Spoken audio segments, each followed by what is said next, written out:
About 229 million Americans face dangerously cold temperatures, including parts of Texas and Louisiana, which are facing a rare winter storm. The snowy conditions have forced 3 airports in the Houston area to shut down completely.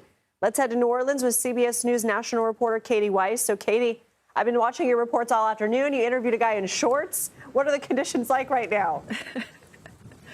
Well, I think he is certainly the oddball out here in the Bayou State. Most people that I've spoken with here today are pretty surprised, are pretty not used to this kind of weather. This is something that neighbor in shorts, he's from Chicago, this is something he sees much more often than anyone else here. In fact, we have just confirmed at this hour that this truly is an historic event. This is the most snow that New Orleans has ever seen in recorded weather history. Wow. That's pretty amazing. And here we are standing in the middle of it. We're in the central business district now. Right here behind me, just 2 blocks that way, is the road to the Superdome, where the Super Bowl will be held just in a couple of weeks. And you see that road there to the Superdome is closed right now at this hour. There's not a whole lot of traffic out. The roads are pretty treacherous, pretty icy, pretty filled with snowfall and kind of snow banks from heavy winds that have been blowing in all sorts of directions.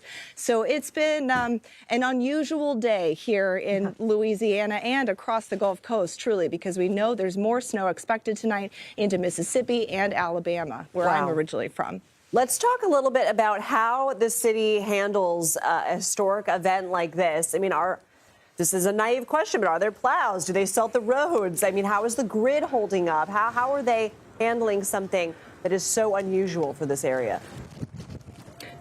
Certainly, that's a very good point. You know, because this doesn't happen very often, I think the last snowfall of measured snow in New Orleans was in 2009. So because this doesn't happen very often, the city is not very well equipped the way northern cities are. You know, there's no salt spreaders. Instead, they have sand spreaders, which do help, but certainly not the same kind of effect. We do know that the DOT was able to bring in some salt spreaders to help salt and add brine solution to some of the major highways here in the city, but not for everywhere. As you can see, some other roads just totally closed off because that's really the best mode of attack at this point, just to keep people out of the roads and away from causing even more havoc than we're already seeing. So what can we expect over the next few hours? I know you said that the storm is going to be moving to other Gulf states, but in terms of New Orleans, the area where you are, when are we expecting the winds and the snow to die down and hopefully things can start getting back to normal?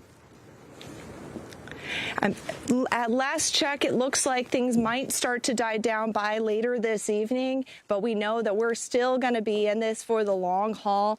We know by tomorrow, finally, the sun is expected to come back out and conceivably some of this snow will melt, but we know that schools will remain closed through tomorrow. So because it's going to certainly be a cleanup effort that is going to take a little while for folks to get back on the roads, back to a normal life here in New Orleans. Well, Kati Weis, thank you for braving the conditions for us. We truly appreciate it.